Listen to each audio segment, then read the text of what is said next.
크리스천 점성술 17번째 시간입니다. 제2권 호라리 차트 보는 법 그 10번째 시간으로서 구하우스를 판단하는 법에 대해 알아보겠습니다. 구하우스는 장기 여행과 종교, 학문, 꿈 등을 담당한다고 알려져 있습니다. 이들이 각기 범주가 달라 보이지만 모두 다 일상을 벗어난 모험이라는 공통점이 있습니다. 장기 여행은 행동으로 모험에 나서는 것이라면 종교와 학문 그리고 꿈은 정신으로 떠나는 모험이라고 할 수 있습니다. 이것은 9번째 하우스의 사인인 궁수자리가 모험을 상징한다는 것과 일맥상통합니다. 우선 장기 여행의 기륭에 대해 알아보겠습니다. 이 책이 쓰여졌던 대항해 시대에는 장기 여행이란 곧 원양 항해로서 바닷길을 개척하고 일확천금을 얻거나 사방에서 끌어모은 투자 자금을 날릴 수도 있는 위험한 사업이었습니다. 그래서 구하우스의 장기 여행을 단지 멀리 떠나는 것으로 국한하기보다는 해외 시장을 개척하거나 벤처 스타트업을 시도하는 등 모험적인 요소가 들어있는 사업에도 적용할 수 있을 것 같습니다. 일반적으로 이러한 모험의 기륭을 판단할 때는 구하우스의 로드가 길성이거나 구하우스의 길성이 위치하거나 구하우스 시작점과 길성이 각을 맺는 경우 길한 것으로 봅니다. 이때 흉성에게 손상당하지 않는 것이 좋습니다. 반면에 구하우스의 토성, 화성, 남교점이 위치하는 경우 흉하며 구하우스 로드가 흉성과 만나는 경우 역시 흉합니다.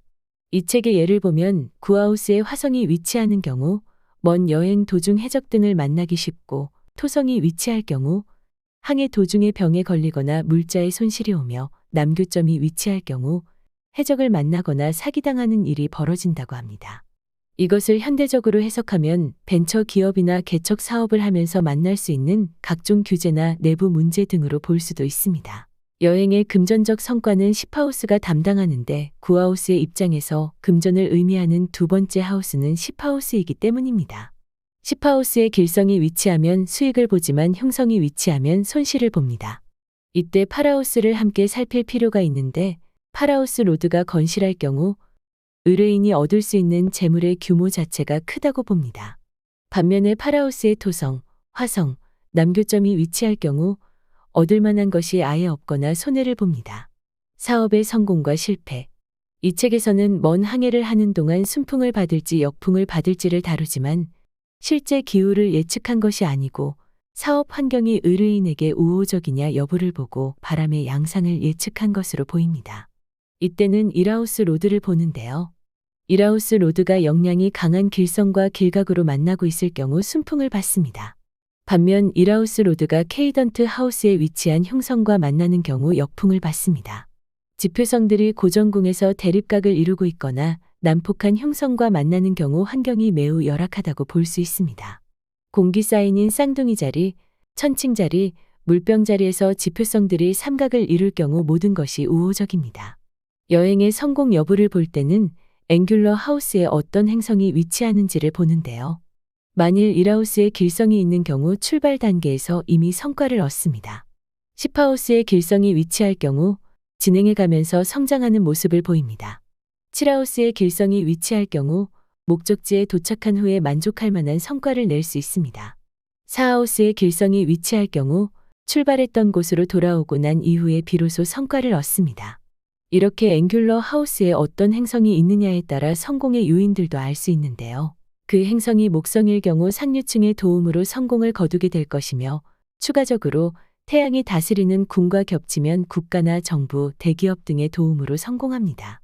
그 행성이 토성일 경우 토성과 연관된 품목인 골동품, 토지, 농산물 혹은 나이 든 인물 등이 이익을 가져다주며 금성일 경우 여성에 관련된 것들, 여가용품, 기호품, 사치품 등을 통해 이득을 보며 수성일 경우 상업, 회계, 증명서와 추천장, 사고력과 재치를 요하는 일 혹은 장사로 이득을 보며 달이라면 용역, 전문적 기술, 정보 제공, 게임, 도박 관련 일로 이득을 봅니다.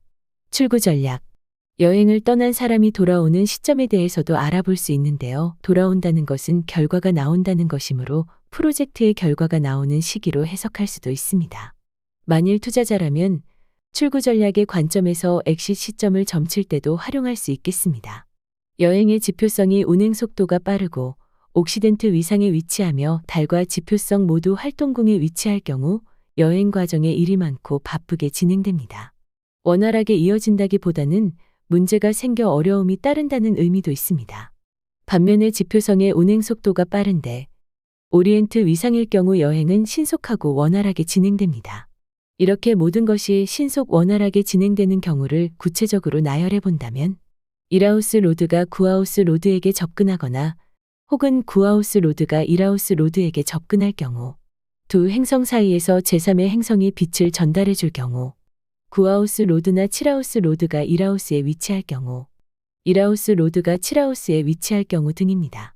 반면 지체되거나 체류 기간이 길어지는 경우를 본다면 행성들이 앵귤러 하우스나 고정궁에 위치할 경우, 구하우스 시작점이 고정궁에 위치할 경우입니다. 구하우스 시작점이 변통궁에 위치할 경우 여행 중 마음이 바뀌어 다른 목적지로 향함을 의미합니다.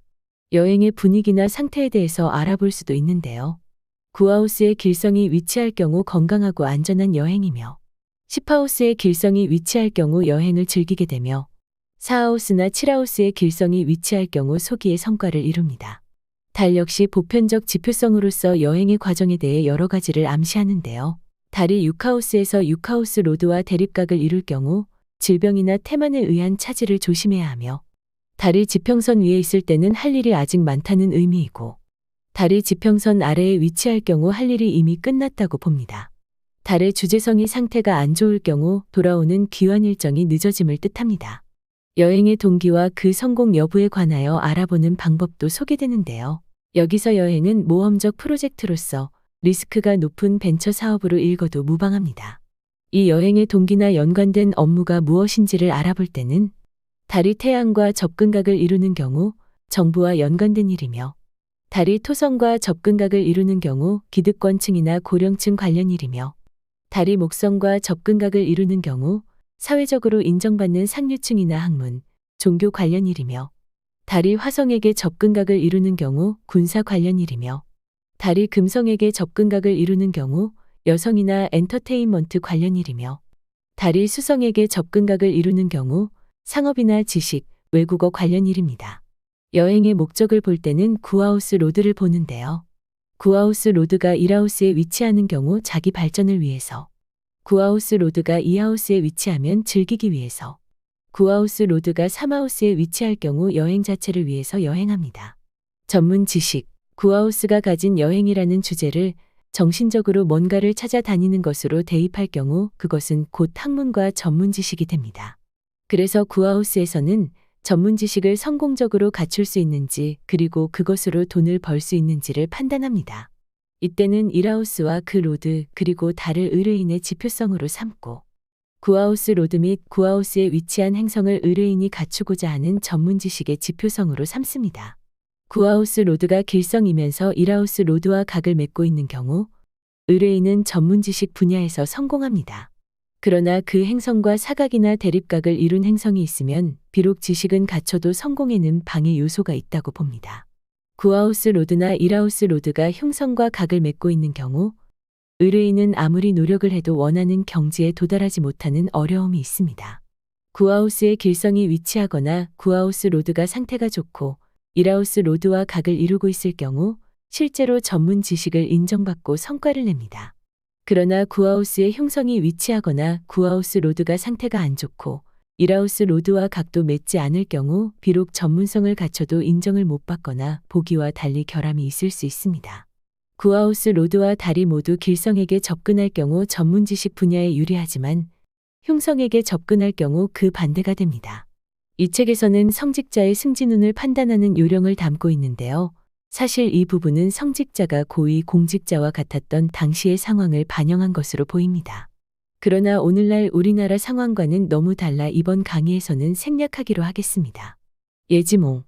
마지막으로 이 책에서는 예지몽이 의미를 가지는지를 판단하는 법을 소개합니다. 여행의 하우스인 구하우스와 꿈을 결부시키는 것은 아마도 꿈이란 영혼이 몸을 떠나 다른 세계를 여행하는 것으로 봤기 때문이 아닐까 싶습니다.